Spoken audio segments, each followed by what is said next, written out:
Trajimos una Biblia, hermanos.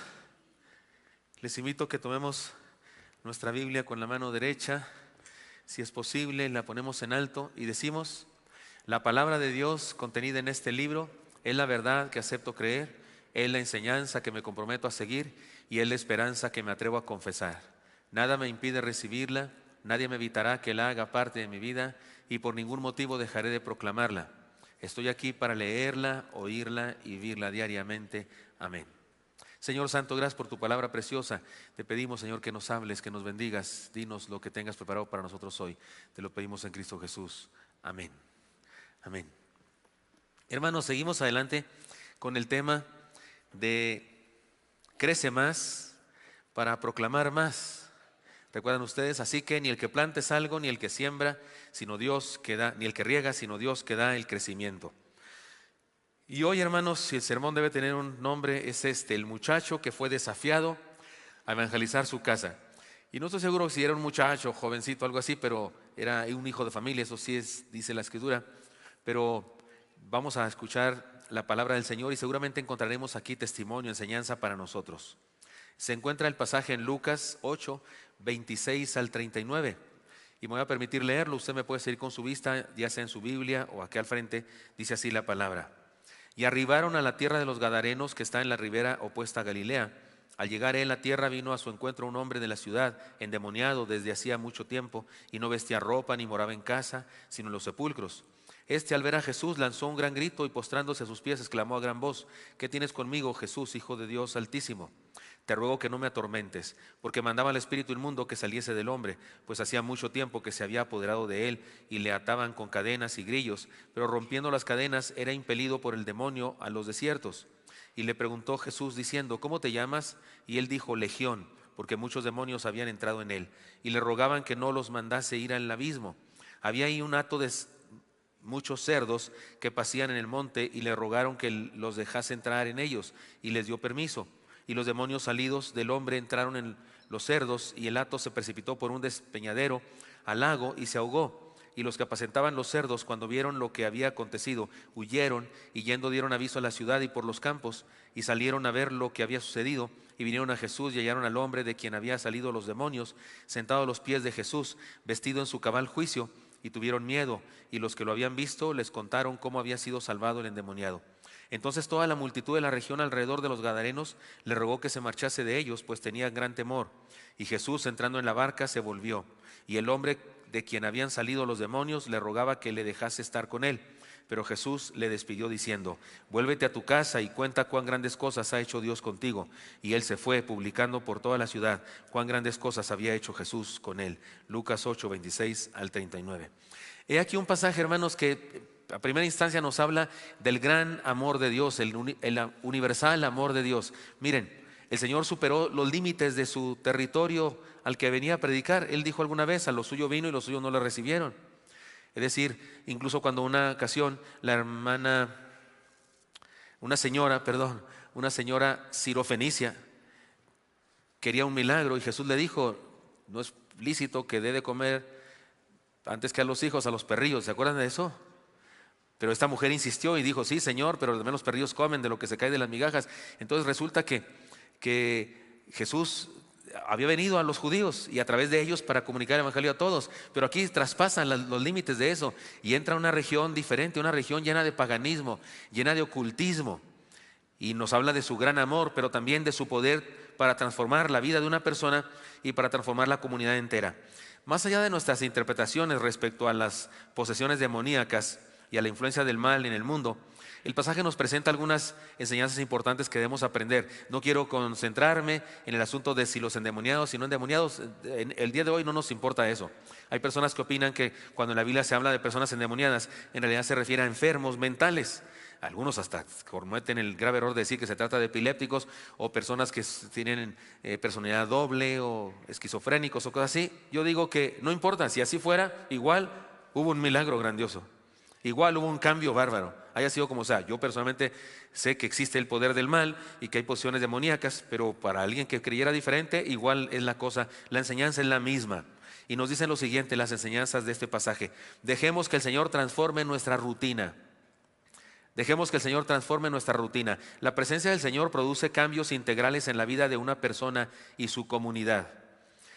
La experiencia de aquel enfermo nos permite entender que aquella región estaba plagada de ocultismo, sino porque estaba así enfermo aquel hombre de algo espiritual, y que la gente vivía sometida a las fuerzas del mal. La presencia del Señor fue liberadora. Pero la mayoría de la gente prefirió seguir en su ignorancia y su desgracia antes de ser salvada. ¿No les parece terriblemente, monstruosamente triste que al ver el milagro lo corrieron? Leyeron conmigo, ¿no es cierto? Lo corrieron al Hijo de Dios, al Todopoderoso. Deje usted, no sabían que era el Hijo de Dios, se las valgo. No sabían que era el Todopoderoso, se lo entiendo. Ni los discípulos sabían todo acerca de Jesús en ese momento. Es más, los discípulos incluso supieron quién era Jesús cuando resucitó. Antes de eso no tenían bien claro quién era. Es que está bien, no los juzgamos demasiado, no sabían quién era. Pero discúlpenme, hizo un milagro tremendo. Sanó a un endemoniado. ¿Y qué hicieron con él? Lo corrieron. Tristemente, esta es la condición de muchos seres humanos el día de hoy. Analicemos las circunstancias, encontremos la enseñanza y enfrentemos el reto. ¿Cuáles son las circunstancias? A los gadarenos les fastidió que el Señor alterara su rutina. Esta es la razón por la que muchas personas se resisten a aceptar a Cristo, porque altera la rutina de la vida, altera las tradiciones, altera nuestro folclore. En alguna ocasión allá en mi tierra, en Chihuahua, un misionero holandés se fue a vivir allá a Chihuahua, se casó con una tarahumara, con una maestra tarahumara, y predicaba el evangelio. Y los religiosos de ahí de la ciudad, de la región, de hecho hay un monasterio, hay un seminario, lo demandaron ante las autoridades civiles para que le aplicaran ¿cuál es el artículo 133? El de un extranjero despachárnoslo para el otro lado. Le quisieron aplicar el artículo y lo acusaban de que está trastocando las tradiciones de nuestra nación, de nuestra patria, de nuestra gente, de nuestros indígenas. Está trastocando nuestras tradiciones. Y bueno, hubo un escándalo ahí en la ciudad y fue un reportero a entrevistarme y me dijo: ¿usted qué piensa? Este misionero está trastocando las tradiciones. Le digo, si se refiere a las de emborracharse, embriagarse hasta casi morir con tesguino, una bebida que hay allá, y luego matarse a machetazos unos a otros. Si se refiere a vender mujeres, vender hijas, se refiere a maltratar a su mujer porque la consideras inferior a los hombres. Si se refiere a esas tradiciones, sí, el evangelio trastorna las tradiciones. Cuente con eso. Sí, trastorna las tradiciones. Pero le dije, no, pero el misionero no ha dicho nada en contra de esa carrera de los rarámuris, no ha dicho nada contra eso, no ha dicho nada contra los violines, esos de pino que hacen ellos y tocan música, no ha dicho nada contra la música de nuestra gente autóctona, no ha dicho nada contra eso. Pero por supuesto que el evangelio de Jesucristo sí trastorna la rutina de la gente. A los de Gadara les alteró su rutina y se fastidiaron. Pese a su desgracia, querían seguir igual, preferían seguir igual. La existencia de aquel joven era parte del paisaje de su comunidad, era parte del folclore de la ciudad. No hay peor cosa que una sociedad que considera normal lo que es una desgracia. El año pasado, o este año me parece, tuvimos la campaña Sumisión a Sumisión. Sí, este año tuvimos la campaña Sumisión a Sumisión. ¿Me ayudan? Sí, ¿verdad? Este año. Pero cuando la hicimos por primera vez, fue hace algunos años, no sé si 5 años o 7 años, no sé cuánto, cuando tuvimos la campaña por primera vez, sucedió algo que me contó una hermana aquí en nuestra iglesia. Ella y su niño viven solos, el niño ya es un joven, pero era un pequeñito, y resulta que en la primera vez que hicimos la campaña, la hicimos integralmente, todo suspendió todas las conferencias de mujeres, de hombres, de las clases de niños, todo suspendió para darle entrada al tema de la campaña. Y la campaña tenía los temas en base a un acróstico que es la palabra misión. Primera semana, mira al mundo con los ojos de Dios. Segunda semana, intercede por otros ante Dios. Tercera semana, sal de tu refugio, misión. Sal de tu refugio para alcanzar a los que necesitan del Señor. Cuando íbamos en esa semana, la hermana me contó esta historia. Llegamos a la casa, fuimos a comer a una fonda, como cada domingo hacemos mi niño y yo. Nos fuimos a la casa siempre a ver la televisión, pero mi niño me dijo: mamá, súbete, ahorita te alcanzo.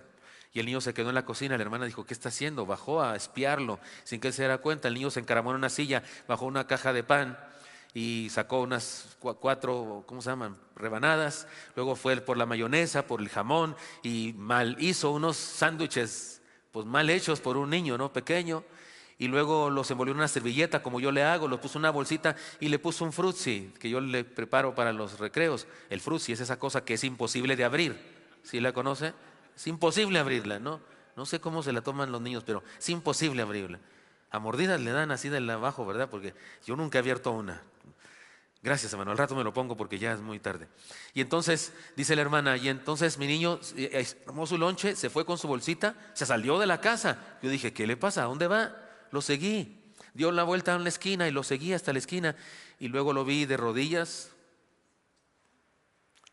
diciéndole al joven borracho, drogadicto del barrio, tan es rutinario verlo tirado ahí, me dice la hermana, que en ocasiones cuando vamos al templo lo saltamos para no pisarlo, porque está en media banqueta, sucio,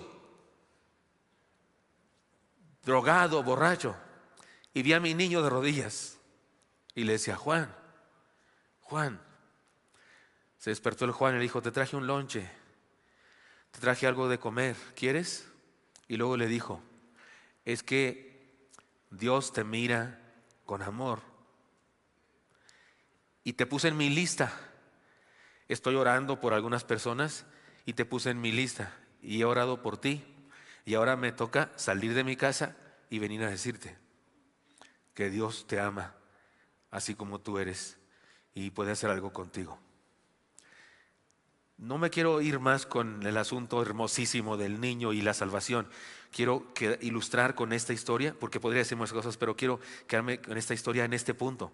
La hermana me dice, Juan era como el poste de la luz en el barrio, como el perro que todo barrio tiene, o como el grupo de perros que andan para allá y para acá que todo mundo tiene, que todo barrio tiene. Era parte del paisaje.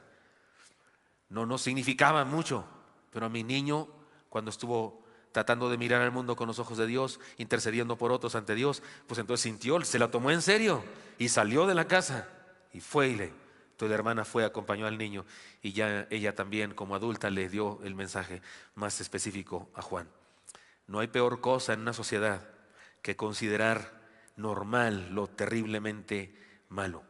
Pero el cristianismo, Jesús, trastorna nuestra rutina, por eso se fastidian algunos.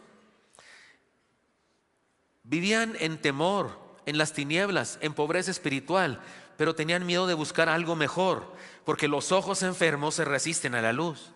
Porque los ojos que han estado cerrados por mucho tiempo en la oscuridad, cuando salen al sol, pues así como Drácula se encandilan.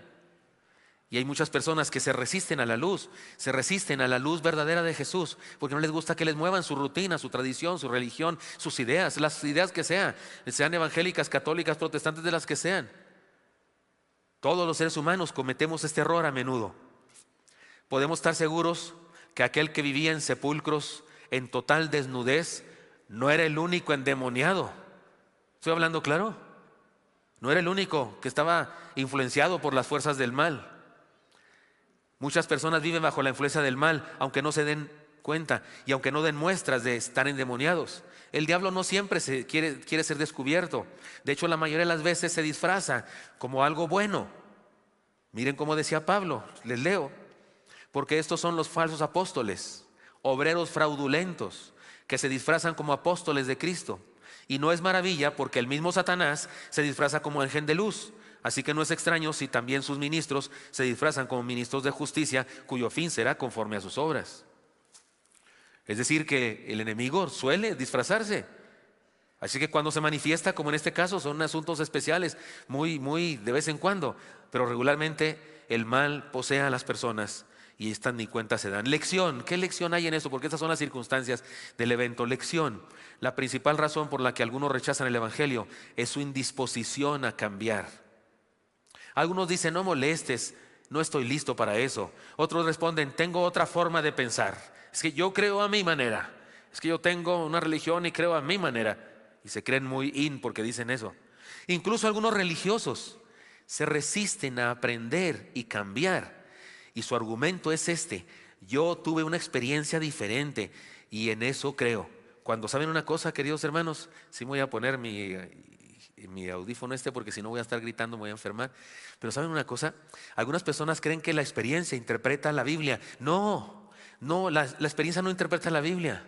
La Biblia interpreta las experiencias. Si a una persona le pasó una cosa, hay que ver qué dice la Biblia que le pasó.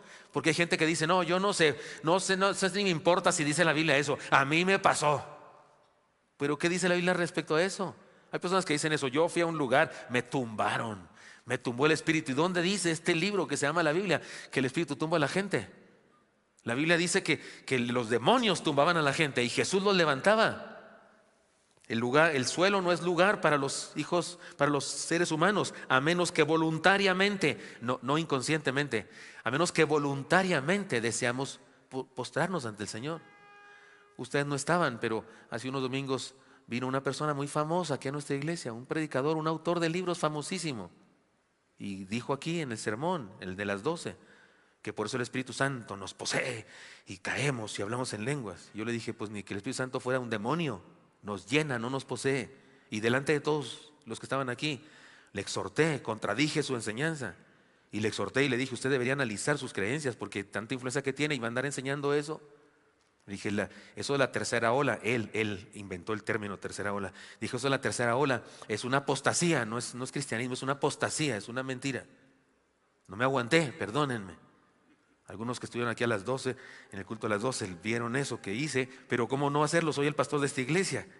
¿Cómo voy a tolerar que alguien venga y nos enseñe una herejía? ¿Verdad? No podía hacerlo. Él creyó que me iba a quedar calladito ahí sentadito, muy humildito. Sí, trato de ser muy humildito y calladito, me veo más bonito, pero ahí no pude soportar. Pero hay gente que no está dispuesta a cambiar, porque dicen, a mí me pasó, pero lo que te pasó hay que analizarlo a la luz de la Biblia, compadre o comadre. Porque la experiencia no interpreta la Biblia interpreta la experiencia. Por eso no nos quedemos solamente con que esta gente pagana que no quería cambiar. En el mundo evangélico también hay gente que no quiere cambiar porque tiene una idea persistente, equivocada, pero persistente en su cabeza. La indisposición para cambiar es una manifestación de incredulidad y en ocasiones, aunque el individuo no lo acepte, es una señal de estar bajo la influencia del enemigo. Reto. Ya vimos la circunstancia, ya vimos la lección. ¿Cuál es el reto para nosotros? No perdamos de vista que en medio de la incredulidad hubo un hombre que creyó y fue cambiado por completo de endemoniado a testigo del amor de Dios. Oiga, en todo Gadara hubo uno que se convirtió y es el endemoniado. Se convierte. No se convirtió el sacerdote del lugar, no se convirtió el rabino, el pastor del lugar, no se convirtió el maestro de escuela ahí del barrio, el doctor ahí, la partera del lugar. Estoy pensando en gente, no sé, más sabia o más de conocimiento o de mayor prestigio que un endemoniado que anda desnudo por todos lados y vive en los sepulcros. Pero ninguno de ellos, ninguna persona de prestigio se convirtió. Se convirtió este loco, el loco del barrio, el loco de la ciudad. Fue transformado. Esto nos ayuda a entender una cosa: aspiremos a cambiar nosotros también. Aspiremos cada día a ser mejores. Estemos dispuestos a cambiar. Estemos dispuestos a mejorar. Reconozcamos la dinámica de transformación de la vida. Oiga, toda la Biblia habla de transformación, toda la Biblia. Romanos 12:2, ¿se acuerdan cómo dice? Sino transformados por medio de la renovación de vuestro entendimiento para que comprobéis cuál sea la buena voluntad de Dios, agradable y perfecta. Y también Efesios 4:23 dice casi lo mismo: transformados, dice, en el espíritu de vuestra mente, que seamos transformados de nuestros pensamientos, nuestras ideas, nuestros valores. Dejemos que el Señor Jesucristo transforme nuestra rutina, que transforme nuestras prácticas de vida, nuestros pensamientos e intenciones, además de nuestra religión, costumbres de domingo y teología. Porque sí, Jesús trastorna la vida de una persona. Es más, convertirse es la crisis más grande que hay en la vida. Es una crisis, porque nos pone en una situación en la que tenemos que escoger: ¿a qué entrego toda mi vida? De hecho, no tener esa crisis es no haberme convertido. El cristianismo es una crisis. Nos desafía a cambiar cosas, a cambiar la forma de celebrar los cumpleaños, a cambiar la forma de celebrar el 2 de noviembre. ¿Es noviembre? Sí. ¿No es cierto? A cambiar nuestra forma de celebrar la Navidad, nuestra forma de hacer las fiestas. Así es que sí, Jesús sí trastorna, cambia para bien, por supuesto, para bien, de endemoniado a sano, de perseguidor de cristianos a perseguido por los inconversos, de tramposo como Jacob a Israel, príncipe del pueblo. Así que, hermanos míos, este es el reto. Abramos nuestro corazón, dejemos que el Señor renueve nuestra vida todos los días. Todos los días. Alguna vez cuando fui presidente de la Convención Nacional, fue hace mucho tiempo y yo era muy joven en esa época. Todos los demás miembros de la mesa directiva eran mayores que yo. Y hubo uno que muy respetuosamente, muy sinceramente me dijo: hermano Gilberto, yo sé cómo es usted, dice, ya sé cómo es usted, que le gusta así cambiar todas las cosas. Y yo sí quiero cambiar, pero tengo miedo de cambiar. Y yo le dije: pues yo tengo pavor de seguir igual, hermano. Ese es mi gran problema, tengo pavor de seguir igual. No sé si les platiqué, pero en nuestra convención regional, de la que formamos parte ustedes y yo, aquí en México, en la Ciudad de México, en la CDMX y los alrededores, somos miembros de esa convención regional, ustedes y yo. Somos la iglesia que más colabora económicamente para sostener la obra misionera que tenemos a nivel regional. Oremos por nuestra convención regional, por su pastor, amigo mío, y por todos los oficiales. Pero hace algunos años había situaciones difíciles, problemáticas y no sé qué. Y un día en la reunión de elección de nueva mesa directiva se nombró un nuevo presidente. Y se supone que cuando se nombra nueva mesa directiva, esa mesa directiva viejita sigue hasta que se acaban las reuniones. Los nuevos nombrados no empiezan a funcionar hasta el otro día, porque toda esa reunión la planearon los actuales. Y aunque ya se eligió la nueva mesa directiva, estos todavía siguen, ¿sí me explico? Pero en esta ocasión había tal problemática que el hermano que estaba de presidente, cuando nombraron al otro, dijo: bueno, pues yo no soy presidente, que sube el hermano porque yo ya acabé. Y se bajó. Y entonces, no, así no funciona, pero bueno, el otro dijo: pues está bien, me acaban de nombrar, pero no sé nada, pero está bien. Se sentó en la silla presidencial y dijo: hermanos, ¿qué hacemos? Y entonces levantó la mano a alguien y dijo: hermano, yo propongo que cambiemos. Así como le estoy contando, en serio. Dijo: propongo que cambiemos. Yo dije: secundo. Y entonces el presidente recién nombrado dijo: bueno, ¿cuántos están de acuerdo? Levantaban la mano casi todos. Opinión contraria, 2, 3. Y luego dijo otro, muy listo, se levantó y dijo: ¿que cambiemos para dónde o qué? Nomás acordamos cambiar. Y yo me paré y dije: para donde sea que vayamos está mejor que ahorita. En ocasiones necesitamos tener ese atrevimiento de decirle al Señor: Señor, cámbiame. Y si me pregunta ¿para dónde? Para donde quiera, Señor, porque para donde sea que vaya estoy mejor que ahorita. Cuando reconocemos: necesito crecimiento, necesito ser mejor, necesito evolucionar para bien. Pero insisto, es una palabra cambiar que hasta nos molesta. Hay quienes le sacan ronchas el verbo cambiar. Que nos cambie nuestra rutina. El Señor Jesús nos pone de malas, como Hulk. ¿Sí es Hulk? El que se pone verde, ese mero. Dejemos que el Señor trastorne nuestra rutina, pero no solo eso, dejemos que el Señor transforme nuestros valores. La influencia del Señor transforma nuestras prioridades y valores. Miren, la ley de Moisés establecía que los cerdos eran animales inmundos, así que los judíos jamás criaban esa clase de ganado y por supuesto que no comían carne. Era una ley higiénica que Dios dio al pueblo, porque aquí entre nos, oiga, sí, es que sí, los puercos sí son bien puercos, ¿verdad? ¿Está de acuerdo conmigo? No solo se llaman puercos, ¿cómo se llaman? Cochinos. ¿Y son cochinos? Cochinísimos. También se les llama como cerdos. ¿Y son cerdos? Cerdísimos. También se les llama marranos. ¿Y son marranos? Sí, son marranos. De hecho, de su nombre sacamos el acto de ser sucio. Y era una ley higiénica que Dios dio a través de Moisés, que no comieran eso. Que son animales que en aquella época, por las condiciones de no medicina y eso, pues son peligrosos. Y así es que ellos nunca hubieran criado esos ganados ni comido eso. Pero en el Imperio Romano el cerdo era vital, era base de la economía. No solo eso, una cabeza de cerdo lo ponían en un banderín. Era un dibujo en un banderín para hablar del poderío romano. De hecho, es probable que en este milagro que hizo el Señor Jesucristo, porque oiga, ¿está de acuerdo conmigo en que pudo haber sanado al endemoniado sin que se muriera ningún porquito? ¿Está de acuerdo conmigo en eso? O pudo haber mandado a los demonios a unas moscas que andaban por ahí. Debió haber moscas en algún lado, si había puercos. ¿Están de acuerdo conmigo en eso? Pero el Señor lo que quiso hacer fue una dramatización. Usó un franelógrafo de 3 dimensiones, ¿sí? Para que se note que yo lo sané. Habló con los demonios. Legión somos, dijeron. Puede ser entre 1000 a 6000, una legión. Y al hablar con ellos y expulsarlos, y de pronto se ven un hato de cerdos corriendo, precipitándose al agua. Eso fue gráfico y quedó clarísimo en la mente. Él lo hizo. No pudo haber salido una dijo que no, a lo mejor se sanó porque ya era tiempo, porque la medicina que le dieron, algunas cosas de que la gente que siempre que anda queriendo echar a perder los milagros del Señor, ¿no? Pero aquí quedó grafísimo, fue como un franelógrafo, como un audiovisual de su poder. Pero pudo haberlo no hecho así, pudo haber sanado al endemoniado como sanó a otros endemoniados sin que ningún porquito muriera, para que pudieran poner en la película: informamos que ningún animal fue herido en la filmación. ¿Se acuerdan los ecologistas, los defensores de los derechos de los animales, no? Alguien se hubiera quejado por eso: como tantos puercos y se murieron todos ahogados. No es posible, porque hay gente no defendiendo a los animales.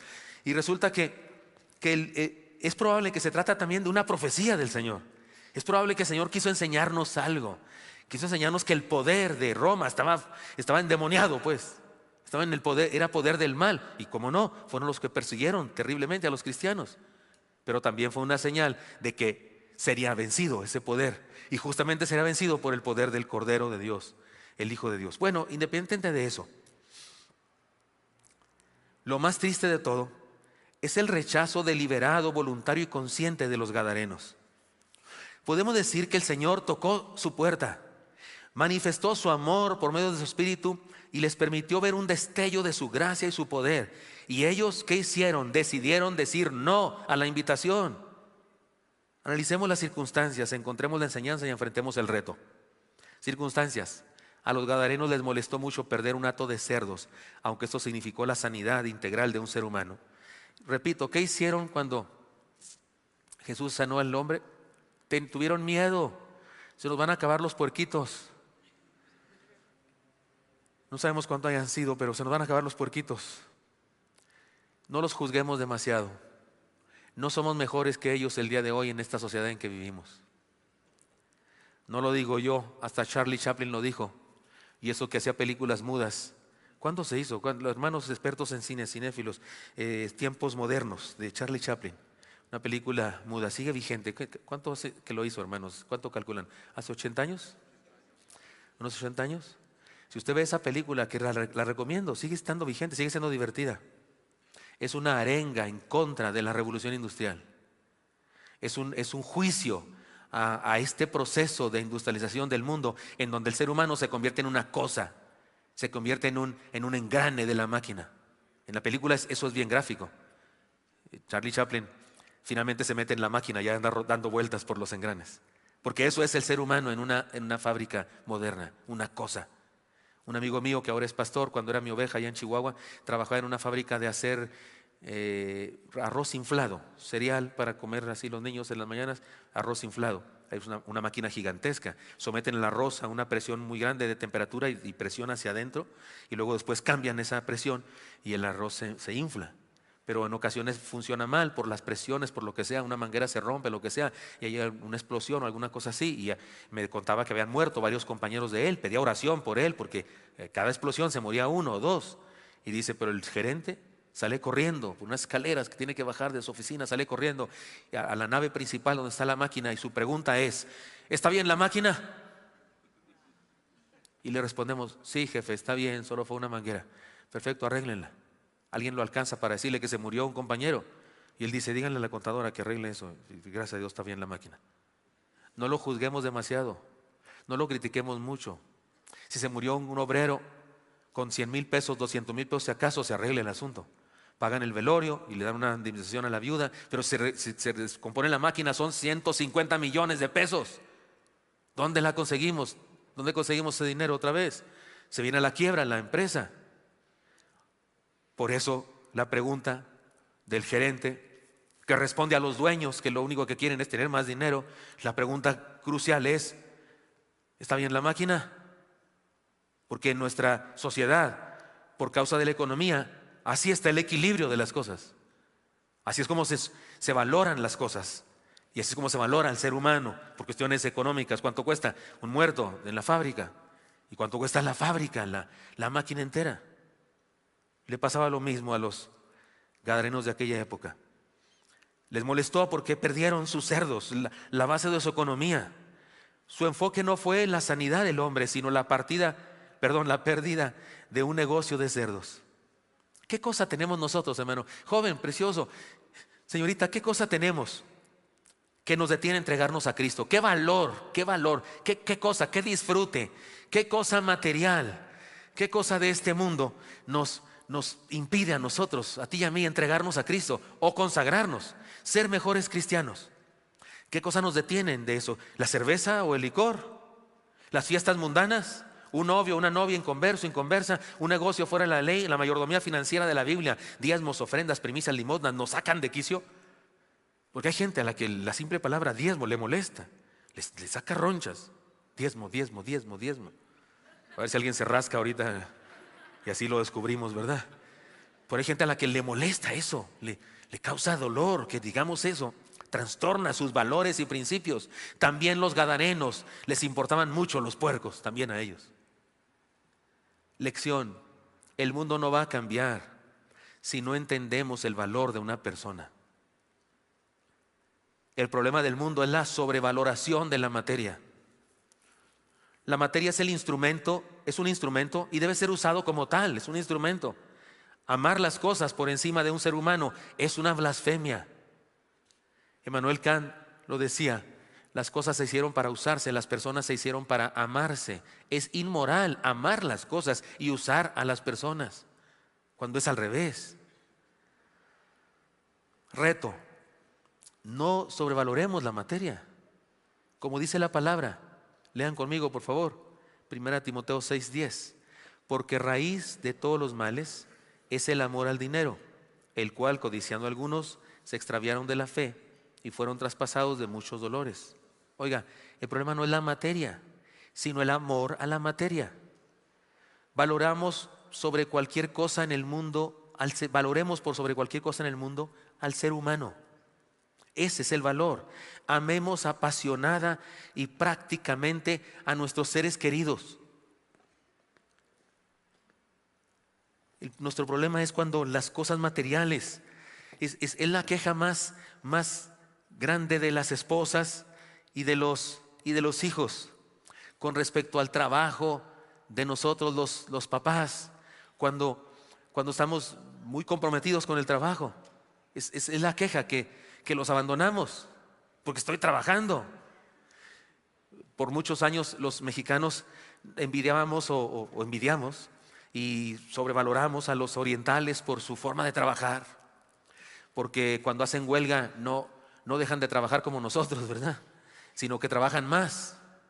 Su intento es trastocar o trastornar la empresa haciendo una producción mayor.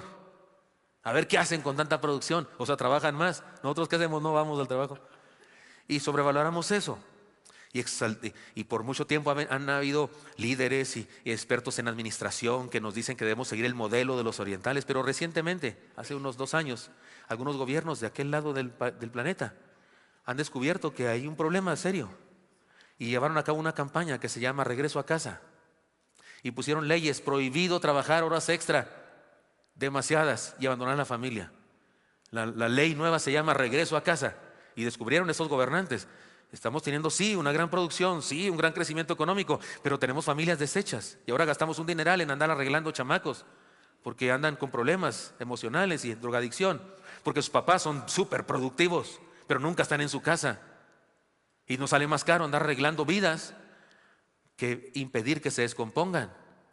Y por eso establecieron unas nuevas leyes de no se puede extralimitar una persona en ejercer mucho más trabajo del que debe tener si tiene una familia. Me gusta la idea, me gusta porque veo en el mundo algo razonable, ¿no? Que nos ayude a usted y a mí a entender eso. Sí, tengamos cuidado. El problema no es la materia, el problema es que la sobrevaloramos. Y en ocasiones ese amor que tenemos por los seres humanos se nubla porque parecería que tenemos un amor excesivo por tener cosas, dinero. Amemos apasionada y prácticamente a nuestros seres queridos. Tengo un desafío entonces.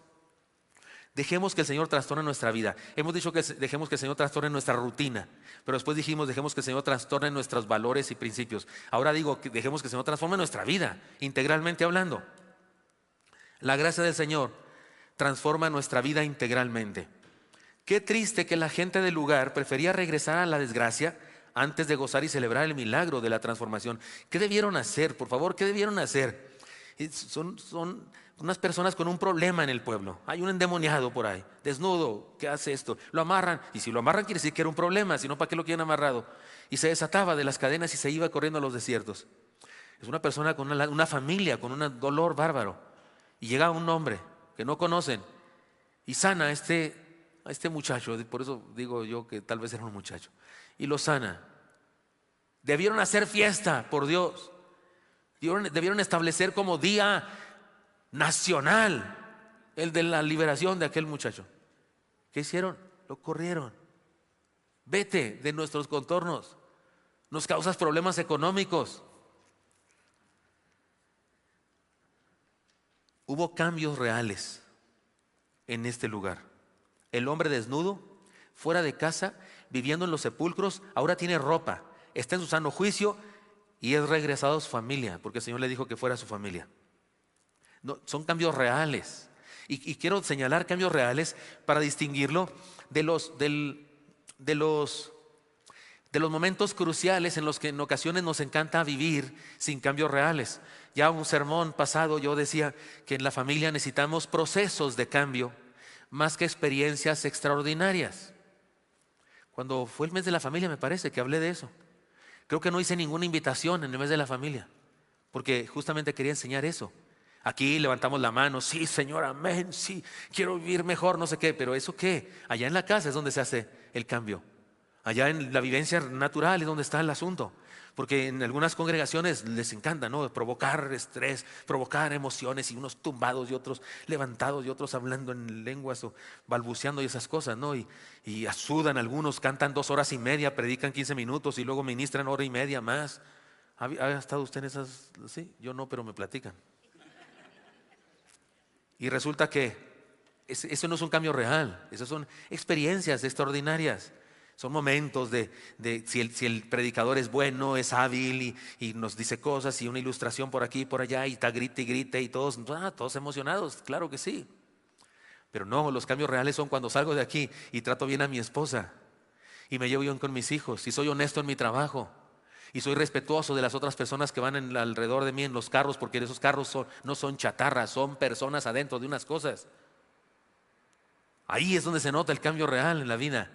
Por eso digo, aquí este hombre no tuvo una experiencia así como extraordinaria, una de estática, de éxtasis me refiero, así de repente y se cayó. No, se sanó. Estaba desnudo antes, está vestido, estaba loco, perdido, endemoniado, ahora está en su sano juicio. No podía vivir en su casa, vivía en sepulcros y en los desiertos, y ahora es enviado a su casa. Eso es cambio real. Hubo cambios reales. La experiencia de terror espiritual y de sumisión al mal es transformada en calma y paz. Una legión de 1000 a 6000, aunque tal vez es un número que dijo el Señor, a lo mejor eran 100 puercos, lo que hayan sido. Los números en la Biblia no siempre son exactos, matemáticos como entre nosotros.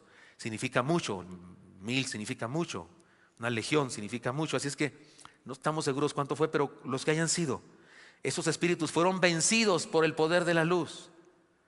El loco del pueblo dejó de serlo. Y esto cambió drásticamente el panorama, cambió el folclore, cambió la geografía social de Gadara.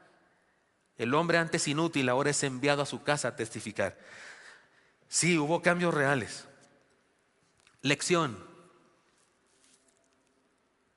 Debemos reconocer la realidad de un poder maligno. Existe el mal. El pecado, el materialismo, la intención humana de vivir lejos de Dios, el egocentrismo, la tendencia a creernos independientes de Dios son resultados actuales de ese poder maligno que aqueja a la humanidad. Lo más triste es que algunos viven bajo ese poder y creen que es su decisión, pero no saben que no es cierto, no saben que son presa, esclavos, reos de las fuerzas del mal. Hay gente que viene a la iglesia y deja de venir a la iglesia. Si en esta congregación, desde que yo soy pastor, todos los que han venido alguna vez, se han bautizado, se han integrado, se quedaran, no cabríamos en este lugar ni en 10 cultos. Pero no, en las iglesias siempre hay una puerta de entrada donde la gente llega y una puerta trasera donde la gente se sale, por diferentes razones. En toda iglesia existe eso. Usted y yo podemos tomar los dedos de nuestras manos y los pies y no nos alcanzan para contar las personas que en otros años estaban aquí. ¿Está de acuerdo usted con eso? Por eso cuando alguno de ustedes tiene aquí mucho tiempo, es un gozo saber eso, es una bendición saber eso. Usted está firme, su experiencia con Dios es real, es auténtica. Pero hay gente, ¿cómo se dice? Flotante, se dice, rotable, turistas evangélicos. Pero hay algunos que se han ido al mundo y que lo dicen y publican en sus redes sociales. Supe de uno que dice, ahora soy libre. Pobrecito, ahora es esclavo.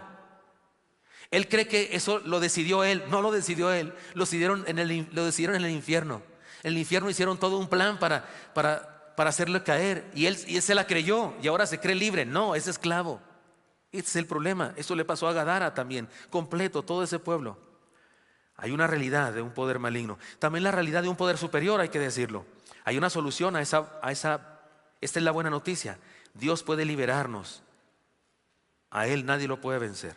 Aunque hay un poder maligno, eso es real, hay un poder superior y eso es real. Pero también debemos pensar en la realidad de un problema moral. Dios sobró en medio de un pueblo idólatra. El Espíritu Santo se movió en medio de ellos y sin embargo ellos decidieron rechazarlo. Fueron testigos del poder de Dios y sin embargo lo rechazaron. El enfermo sanado, a diferencia de todos los demás, fue sensible a la acción del Espíritu Santo. El problema principal sigue siendo un asunto de la voluntad humana. Decir no al Señor es el pecado imperdonable.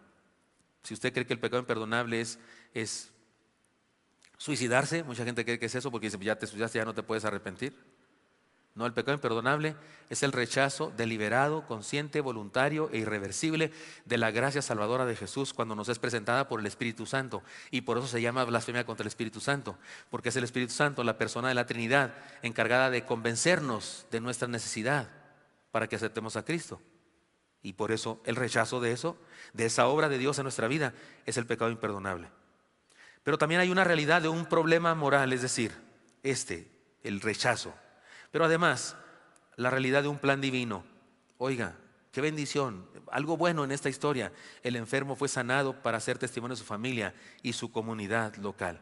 ¿Cuál es el reto que nos presenta? Digamos sí al poder de Dios en nuestra vida. Digamos sí. No solo para salvación. Los que no han encontrado salvación todavía en Cristo, los que no se han entregado a Cristo, hoy es día de salvación. Pero aún los que ya encontramos salvación en Cristo, digamos sí al poder de Dios en nuestra vida para que nos transforme, porque perfectos no somos aún. Porque aún hay cosas que cambiar de nuestra vida y podemos decirle sí al poder de Dios para que nos cambie. O nos incomoda mucho, nos fastidia mucho que nos cambie el Señor, que nos trastorne nuestra forma de actuar, de ser. Identifiquemos el poder del mal en el mundo. El pecado del mundo, por muy folclórico que parezca, es parte de un malévolo plan para la destrucción del ser humano. Por eso escojamos la luz antes que la aparente prosperidad que nos ofrecen las tinieblas. Recibamos el poder transformador del Espíritu de Dios. Dejemos que nos transforme con cada sermón, con cada lectura de su palabra, con cada momento devocional, con cada bendición en la cotidianidad de nuestra vida. Dejemos que Dios nos cambie un poco más cada vez. Aceptemos vivir el bien. No permitamos por ninguna razón que el mal se convierta en lo normal. Esto es la cumbre de la depravación humana, cuando aceptamos el mal como normal. Es más, hasta tenemos una frase en nuestra cultura mexicana para referirnos a este problema. Decimos que es un mal necesario. ¿Ha oído esa frase?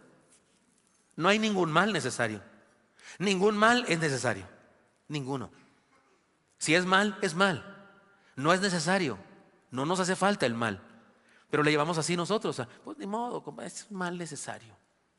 Así como que aceptamos que ni modo, así está. No, no lo aceptemos jamás. Por lo menos no lo aceptemos. Si no salimos de ahí, no, por lo menos no lo aceptemos. Porque aceptarlo es condenarnos a no salir nunca. Y si reconocemos que está mal, por lo menos hay esperanza de que un día lo venzamos y salgamos de ahí.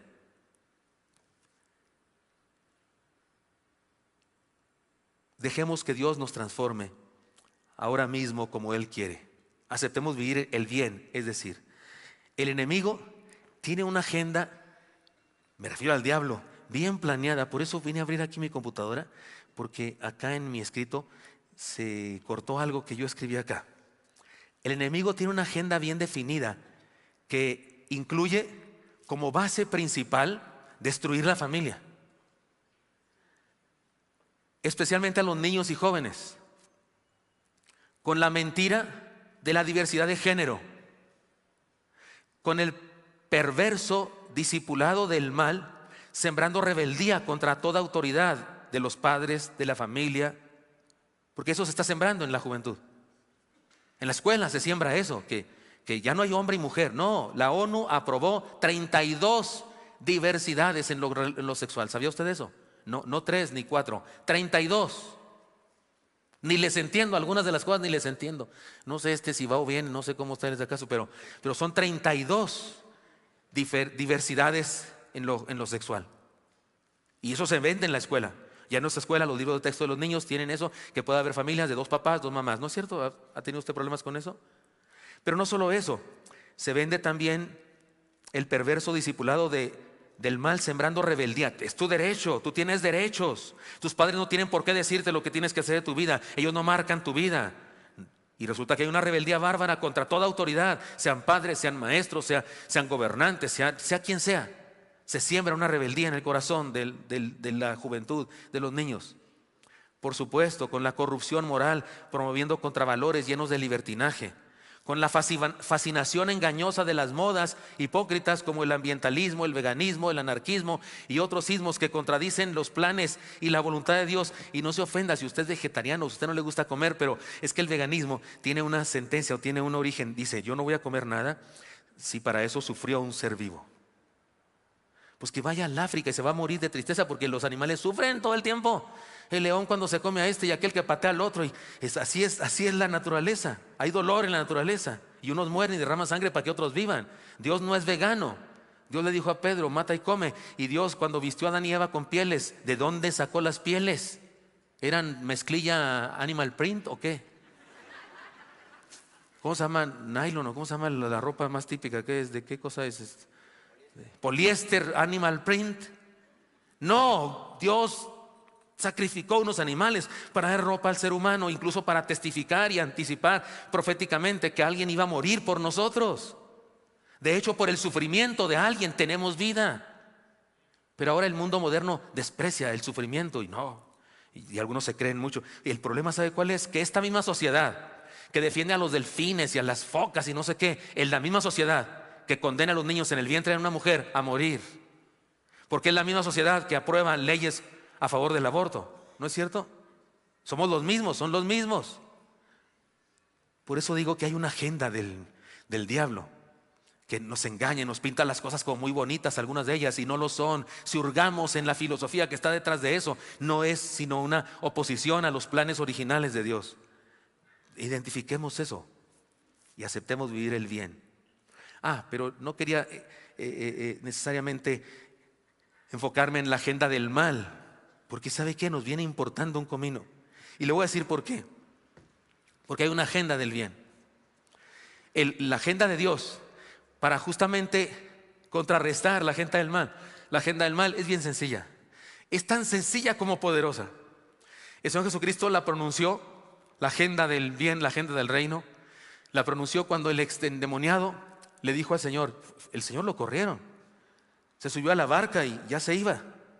Porque lo corrieron de Gadara, de sus contornos. Vete de aquí, tenemos miedo. Vienes a trastornar nuestra vida.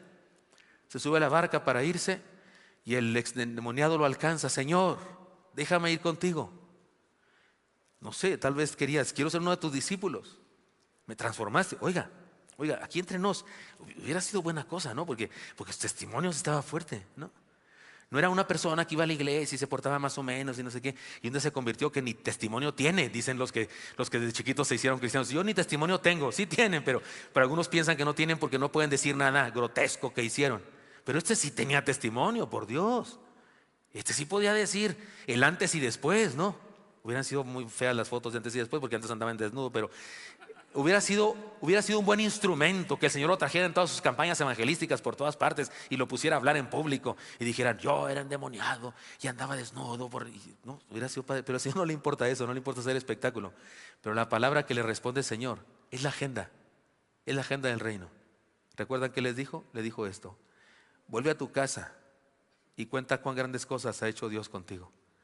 Pastor, ¿qué hacemos ante el crecimiento terrible de la maldad? Pastor, hagamos una manifestación, hagamos una marcha, pastor. Y vamos todos los cristianos, este puño sí se ve, o este dedo sí se ve, porque los cristianos decimos un camino, Cristo. Entonces, este dedo sí se ve, o alguna cosa, ¿no? Y con camisetas aquí, una Coca-Cola, pero en vez de Coca-Cola, Cristo. Cosa que a mí pues no me late mucho, pero porque eso es como robarle al mundo cosas, ¿no? O chiclets, y en lugar de chiclets dice Cristo. Y gorras por donde quiera. Y hagamos una manifestación, ¿no, pastor? Y llenemos el Estadio Azteca y por las calles. Oiga, nos va a odiar la gente. ¿No le pasa a usted eso con los que hacen manifestaciones? Aunque sean justas, Aunque lo que están pidiendo sea correcto. Da coraje que nos interrumpan el camino. ¿No le pasa eso? Ustedes de los que sí, compadre, no, adelante, sí, manifiéstense. No voy a trabajar, no importa, pero ustedes manifiéstense. No, usted hasta pide a Dios que le respondan su petición. Y no le pide que le respondan nomás para que se le respondan, le pide que le respondan para que no fastidien con su marcha. Y ahí veo yo a los cristianos marchando. Oiga, no hace falta, no hace falta. ¿Qué hacemos, pastor, ante la creciente maldad de este mundo? Ve a tu casa y cuéntales cuán grandes cosas ha hecho Jehová contigo. Y en el camino, mientras llegas a tu casa, dile a todo el que te encuentres, cuéntale lo que ha hecho Dios contigo. Esa es la agenda de Jesús. Eso le dijo al ex endemoniado. Y eso hizo. El texto dice que fue contando lo que el Señor había hecho en él.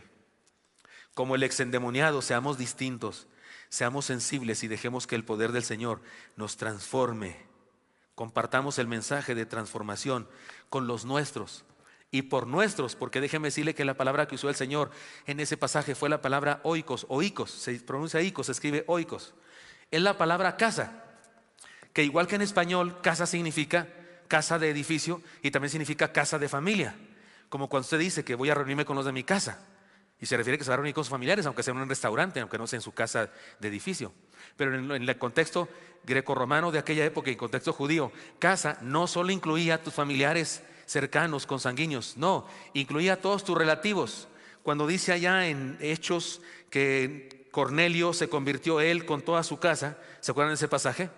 Se refiere que se convirtió él, su esposa, sus hijos, sus nietos, sus compadres, sus amigos, sus vecinos, sus parientes políticos, toda su comunidad se convirtió. Casa en términos del Nuevo Testamento significa mi oikos, mi círculo de influencia, que está formado por familiares, amigos, vecinos, compañeros de trabajo o escuela, esfera biológica, familiares, esfera geográfica, vecinos, esfera laboral o vocacional, compañeros de trabajo o escuela, y esfera volitiva, de voluntad o fraternal, mis amigos. Y este tipo, ex endemoniado, que quería ser discípulo, Jesús en realidad le dijo que sí.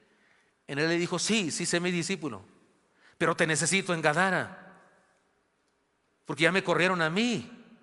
Yo no puedo estar aquí en Gadara, ya me corrieron, pero tú sí puedes estar aquí.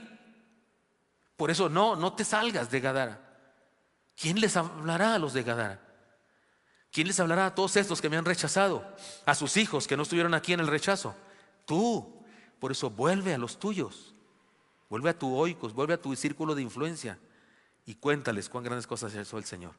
Déjenme terminar, hermanos, con una historia que sé que la mayoría la conoce porque la he contado. Es una parábola extrabíblica, es una parábola que no está en la Biblia.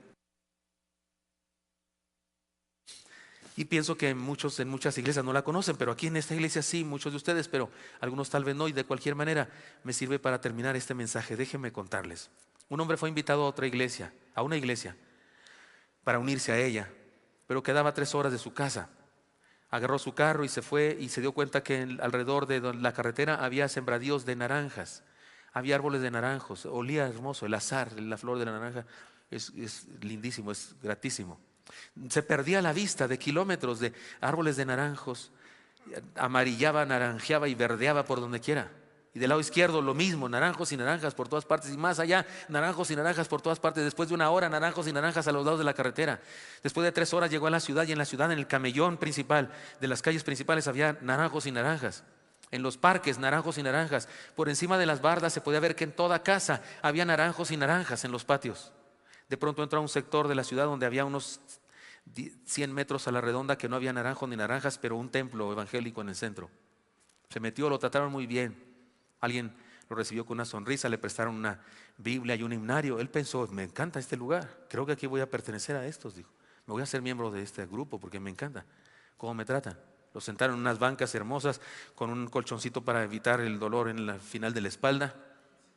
Pero se dio cuenta de una cosa muy interesante. Junto al púlpito de madera labrada, de caoba labrada que estaba al frente, había un árbol de naranjos, un naranjo que crecía y sus ramas se enfilaban hacia un gran vitral muy transparente para que diera sol. Se notaba que tenía abono y que lo cuidaban bastante con agua porque era un árbol saludable, aunque viejo, muy grueso, corteza muy gruesa. Y él se le hizo curioso eso. Lo relacionó con los naranjos que veía en el camino. Y luego un hombre muy fuerte, describe este hombre. Dice, un hombre muy fuerte, muy alto y muy fornido, subió y habló por espacio de 40 minutos, enseñando cosas muy lindas. Y luego en un ademán dramático, arrancó 2 naranjas. Y cuando las arrancó, varias de las personas dijeron, aleluya, gloria a Dios. Luego arrancó otras 2 y otras 2 hasta completar 6. Y la gente gritaba, aleluya, honraban a Dios. Y luego cuando las depositó en una canasta que estaba preparada para eso, que se notaba que estaba colchonadita y forrada de terciopelo por dentro, cuando depositó las 6 naranjas, no hombre, la gente, hubo quienes parecía que se iban a desmayar de la emoción. La música comenzó a tocar y todos gritaban aleluya, celebraban a Dios, y luego comenzaron a cantar un canto de victoria. Y el amigo de la historia, el que nos está contando la historia, dice lo siguiente: y entonces yo pensé, esta gente está desquiciada, están locos. Están locos. Me queda clarísimo que eso de arrancar naranjas les es lo más importante de sus vidas. Está clarísimo que existen para cosechar naranjas. Y están contentos porque un grandulón experto en cosechar naranjas cosechó 6. Pero yo manejé 3 horas y no vi otra cosa que naranjos y naranjas. ¿No podría ese fortachón, en lugar de arrancar naranjas, enseñarles a todos estos 300 que están aquí cómo arrancar naranjas? Podrían aspirar a arrancar una solamente cada uno y podían fracasar la mitad, y esa canastita no les sirve ni para el comienzo. Me queda clarísimo que les encanta y parece que alguien les mandó cortar naranjas, pero están mal de la cabeza, pues están aquí encerrados viendo a uno cortar naranjas cuando allá afuera está lleno de naranjos y naranjas. Dijo que no cuenten conmigo, entregó el himnario en la Biblia, dijo gracias y se fue. Dijo, no pienso regresar acá. No está en la Biblia y estoy seguro que no necesita explicación. Yo no me creo la gran cosa, no soy muy fuerte espiritualmente ni muy nada, pero sí sé predicar el Evangelio de Jesucristo. Hace 2 años, en la campaña Misión Jesucristo, cumplí una promesa y les di 6 métodos de anunciar el Evangelio. El Evangelio en la mano, los 4 signos cardinales del Evangelio, de la cruz de Cristo, 5 verdades vitales y una importante decisión, las 4 cosas que todo ser humano debe saber, las 5 verdades espirituales y el testimonio personal. Incluso hicimos folletos de esos. Cuando yo evangelizo a alguien, no lo hago como pastor, porque no es mi obligación de pastor evangelizar personas. Cuando yo evangelizo a alguien, y si alguien se convierte porque yo le predico, lo hago como oveja, porque también soy oveja. Porque en un rebaño de ovejas, el pastor no pare ovejas. No, el pastor solo alimenta a las ovejas. En un rebaño de ovejas, las ovejas son las que dan a luz ovejas. Cuando un pastor evangélico da a luz nuevas ovejas, no lo hace como pastor, lo hace como oveja, porque también es oveja. Pero su trabajo principal es dar fortaleza, salud a las ovejas, para que las ovejas den a luz ovejas. Y si es el rebaño que da a luz ovejas, no hombre, entonces el crecimiento es bárbaro. Si es una sola persona, entonces el crecimiento es mínimo. Crece más para proclamar más. Era endemoniado. No se vestía, andaba desnudo. Imagínese lo sucio, loco, despeinado.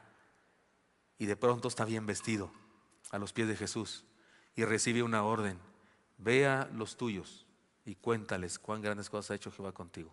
Esta es la agenda de Jesús. Esta es la agenda de Dios, sencilla pero poderosa. Cada creyente, un agente de cambio, una persona transformada que toca a otros para que el Señor los transforme también a ellos. Le propongo, sigamos la agenda de Dios.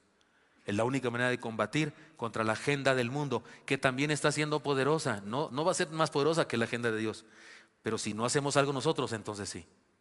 Así es que les invito, proclamemos más. Señor Santo, te doy gracias porque me das permiso de hablar con mis hermanos, de compartir, Señor, esta enseñanza. Te pido, Dios, que nos bendigas. Vivimos en una ciudad y en un país y en un mundo, Señor, tan endemoniado como Gadara, tan torcido en sus valores como los gadarenos, Señor. Pero aquí estamos nosotros, Señor, nosotros también nos rescataste. de cosas terribles. Transformaste nuestra vida y nos has dado el privilegio, Señor, de regresar a nuestro mundo, a nuestra comunidad, a nuestro círculo de influencia, para contarles cuán grandes cosas has hecho en nuestra vida. Te pido, Dios, que antes de que acabe el año, mis hermanos y yo podamos alcanzar por lo menos a una persona más para ti. Si son 2, 3, sería fantástico. Úsanos, Dios. Sigan orando, mis hermanos, sigan pidiendo al Señor lo que ustedes quieran. No le pido que levante su mano ahora, solamente le pido que allí en el corazón cada uno de nosotros meditemos seriamente. Y si debemos tomar una decisión, digámosle al Señor la decisión que tomamos. Señor, escucha a mis hermanos y hermanas, te lo pido en Cristo Jesús. Amén.